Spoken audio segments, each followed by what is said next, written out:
Hello friends, मैं मनीषा। मैं आप सभी का स्वागत करती हूँ हमारी जीएस की रिवीजन क्लास में। फ्रेंड्स, हमने अपनी पिछली कक्षा में मौर्य वंश को पढ़ा था। हमने मौर्य वंश के ऊपर 2 वीडियो बनाई थी। उन दोनों वीडियो में जितने भी क्वेश्चन पढ़े थे हमने, वो सभी परीक्षा की दृष्टि से बहुत महत्वपूर्ण थे। फ्रेंड्स, हमने अपनी मौर्य वंश को समाप्त करके मगध पर ब्राह्मण साम्राज्य की स्थापना कर दी थी। आज हम उन पे राजवंशों की स्थापना जो करी है उनके बारे में डिटेल से पढ़ेंगे। फ्रेंड्स, आज की वीडियो को बिल्कुल भी मिस मत करना, ना ही स्किप करना, क्योंकि आज की वीडियो में हमने जितने भी प्रश्न तैयार किए हैं वो सभी परीक्षाओं की दृष्टि से बहुत महत्वपूर्ण है। अगर आपने एक भी क्वेश्चन मिस किया या वीडियो को स्किप किया तो आपका एक नंबर छूट सकता है परीक्षाओं में। ठीक है, तो आप इसको ध्यानपूर्वक देखिए। मगध में प्रथम ब्राह्मण साम्राज्य का संस्थापक कौन था? पुष्यमित्र शुंग। पुष्यमित्र शुंग किस मौर्य शासक का सेनापति था? बृहदत्त का। बृहदत्त मौर्य वंश का अंतिम शासक था, जिसकी हत्या करके पुष्यमित्र शुंग ने शुंग वंश की स्थापना की थी। पुष्यमित्र शुंग किस धर्म का अनुयायी था? तो पुष्यमित्र शुंग ब्राह्मण धर्म का अनुयायी था। शुंग वंश की राजधानी कहाँ थी? तो शुंग वंश की राजधानी विदिशा थी। किस ग्रंथ से यह ज्ञात होता है कि पुष्यमित्र शुंग ने 2 अश्वमेध यज्ञ किए थे? महाभाष्य। महाभाष्य के रचनाकार कौन थे? तो महाभाष्य के रचनाकार पतंजलि थे। भरहुत स्तंभ लेख का निर्माण किसने करवाया था? पुष्यमित्र शुंग ने। किस कलिंग नरेश ने पुष्यमित्र शुंग को पराजित किया था? खारवेल ने। फ्रेंड्स, ये क्वेश्चन बहुत इंपॉर्टेंट है, मतलब ये परीक्षाओं में आने वाले क्वेश्चन है जो परीक्षाओं में घूम घूम के आते हैं। शुंग वंश का अंतिम शासक कौन था? शुंग वंश का अंतिम शासक देवभूति था। रामायण, महाभारत एवं मनुस्मृति की रचना किस काल में हुई थी? शुंग वंश के शासनकाल में हुई थी।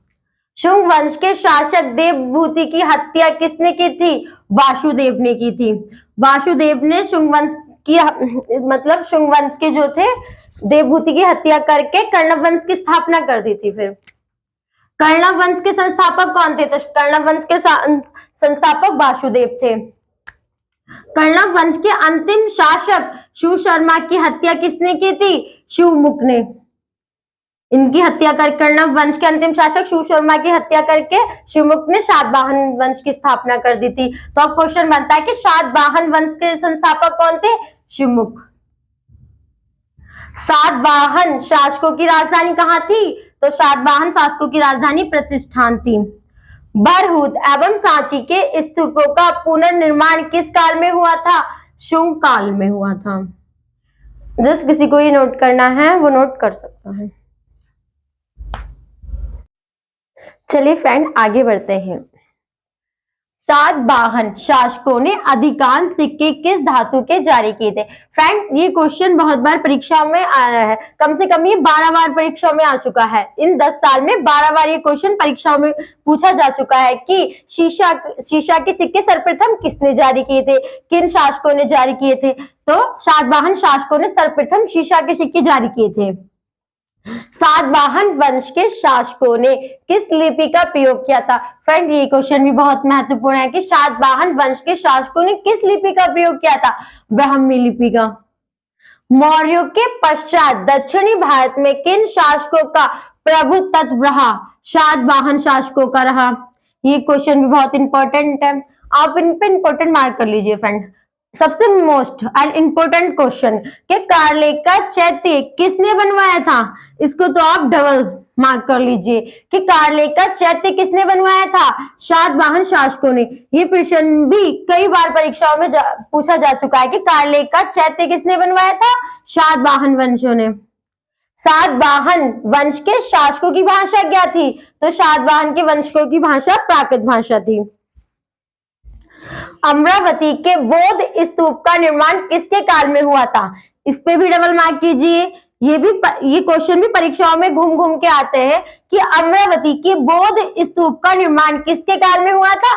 सातवाहन वंश ने करवाए थे। सातवाहन वंश के किस शासक के सिक्कों पर जलपोत का चिन्ह अंकित है?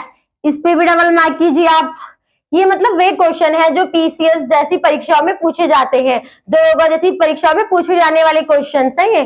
सातवाहन वंश के किस शासक के सिक्कों पर जलपोत के चिन्ह अंकित है? किसके? यक्षश्री सतकर्णी के। सातवाहन वंश का महानतम शासक कौन था? गौतमीपुत्र सतकर्णी। शून्यवाद के प्रवर्तक नागार्जुन किसके समकालीन थे? गौतमीपुत्र सतकर्णी। किस वंश के शासकों ने ब्राह्मणों एवं बौद्ध भिक्षुओं को कर मुक्त भूमि अनुदान की प्रथा आरंभ करी थी? सातवाहन वंश ने। ये भी इंपॉर्टेंट क्वेश्चन है, ये हमारे पीसीएस, पटवारी, दरोगा जैसी परीक्षाओं में पूछे जाने वाला क्वेश्चन है कि किस वंश के शासकों ने ब्राह्मणों एवं बौद्ध भिक्षुओं को कर मुक्त भूमि अनुदान की प्रथा आरंभ की थी? किसने करी थी? सातवाहन वंश ने। सातवाहन वंश के किस शासक ने गाथा सप्तशती की रचना की थी? हाल ने की थी। सातवाहन नरेश हाल के समकालीन गुणायन ने किस ग्रंथ की रचना की थी? बृहत कथा की रचना की थी। भारत में सबसे पहले सोने के सिक्के किसने जारी किए थे? हिंद यूनानी शासकों ने। ये 12th के बाद जितनी भी परीक्षाएं होती है हमारी UP police, SSC, GD, constable, उन परीक्षाओं में आने क्वेश्चन है कि भारत में सबसे पहले सोने के सिक्के किसने जारी किए थे? तो हिंद यूनानी शासकों ने जारी किए थे। सिक्कों पर राजाओं के चित्र एवं तिथि लेखन की परिपाटी किन्होंने आरंभ की थी? हिंद यूनानियों ने। ये क्वेश्चन भी इंपॉर्टेंट है। संस्कृत में लिखा गया पहला अभिलेख कौन सा था? तो संस्कृत में लिखा गया पहला अभिलेख था जूनागढ़ अभिलेख। इसको भी इंपॉर्टेंट मार्क कर लीजिए। भारतीय क्षेत्र में शासन करने वाला पहला पल्लव शासक कौन था? माउस था। फ्रेंड्स, मैंने आपको यहाँ जितने भी क्वेश्चन बताए अभी, ये परीक्षाओं की दृष्टि से बहुत महत्वपूर्ण है। प्लीज आप इनको ध्यान से नोट कीजिए अपनी। अब आगे बढ़ते हैं। रुद्रदामन ने किस झील के बांध का पुनर्निर्माण कराया था? ये क्वेश्चन बहुत ही महत्वपूर्ण है। ये आपकी पीसीएस, दरोगा जैसी परीक्षाओं में पूछे जाने वाला क्वेश्चन है कि रुद्रदामन ने किस झील के बांध का पुनर्निर्माण कराया था? तो किस झील का कराया था? सुदर्शन झील का, जो गिरनार पर्वत पर स्थित है। अजंता एवं एलोरा की गुफाओं का निर्माण किस युग की प्रथम स्थापत्य कलाकृति है? किस युग की है? सातवाहन वंश की है। ये क्वेश्चन भी बहुत महत्वपूर्ण है। सातवाहन वंश ने संरक्षिका के रूप में किन दो महिलाओं ने शासन किया था? तो नागनिका तथा गौतमी ने किया था। ये क्वेश्चन भी बहुत इंपॉर्टेंट है। फ्रेंड्स, आज की वीडियो में जितने भी आप क्वेश्चंस देखोगे वो सभी परीक्षाओं की दृष्टि से बहुत महत्वपूर्ण है। आज की वीडियो आपको बिल्कुल भी स्किप नहीं करनी है। सभी फ्रेंड्स ये क्वेश्चन ध्यानपूर्वक देखेंगे। अमरावती एवं नागार्जुनी कोंडा किसके लिए प्रसिद्ध है? किसके लिए प्रसिद्ध है? बौद्ध स्तूप के लिए। कुषाण वंश की स्थापना किसने करी थी? तो कुषाण वंश की स्थापना कुजुलकंड ने की थी। कुषाण वंश के किस शासक ने केवल तांबे के सिक्के चलवाए थे? किसने चलवाए थे? कुजुलकंड ने चलवाए थे। भीमकर्ण ने किन धातुओं के सिक्के चलवाए थे? तांबा और सोने के सिक्के चलवाए थे। ये प्रश्न भी बहुत महत्वपूर्ण है कि भीमकर्ण ने किन धातुओं के सिक्के चलवाए थे? तो तांबा और सोना के चलवाए थे। इसको क्वेश्चन को आप डबल मार्क कर सकते हैं। भीमकर्ण ने कौन कौन सी उपाधि धारण की थी? महाराज, अधिराज की, महेश्वर एवं सर्वलोकेश्वर। कुषाण वंश के किस शासक के सिक्कों पर शिव, नंदी और त्रिशूल की आकृति अंकित है? किस पर आकृति है? भीमकर्ण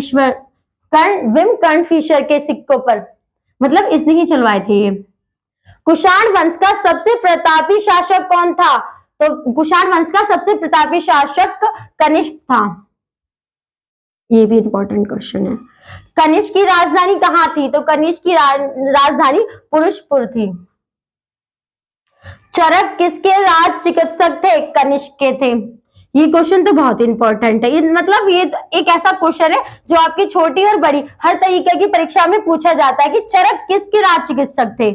भारत में सोने के सर्वाधिक शुद्ध सिक्के किसने जारी किए थे? कुषाण शासकों ने। ये क्वेश्चन भी बहुत इंपॉर्टेंट है कि भारत में सोने के सर्वाधिक शुद्ध सिक्के किसने जारी किए थे? कुषाण शासकों ने। भारत का महान रेशम मार्ग किसने आरंभ किया था? कनिष्क ने आरंभ किया था। फ्रेंड, आज की वीडियो हमारी यहीं पर समाप्त होती है। आज की वीडियो में हमने जितने भी प्रश्न देखे वो सभी परीक्षा की दृष्टि से बहुत महत्वपूर्ण है। अगर आपको ये सब डिटेल से पढ़ना है तो हमारे चैनल पे जाइए, वहां पे इतिहास की प्लेलिस्ट पर जाइए, वहां पे आपको ये सब बहुत ही अच्छे से डिटेल में पढ़ाया गया है। जिस किसी को भी इसको डिटेल से जानना है वो हमारी प्लेलिस्ट पर जरूर जाए। धन्यवाद, मिलते हैं अपनी नेक्स्ट क्लास में।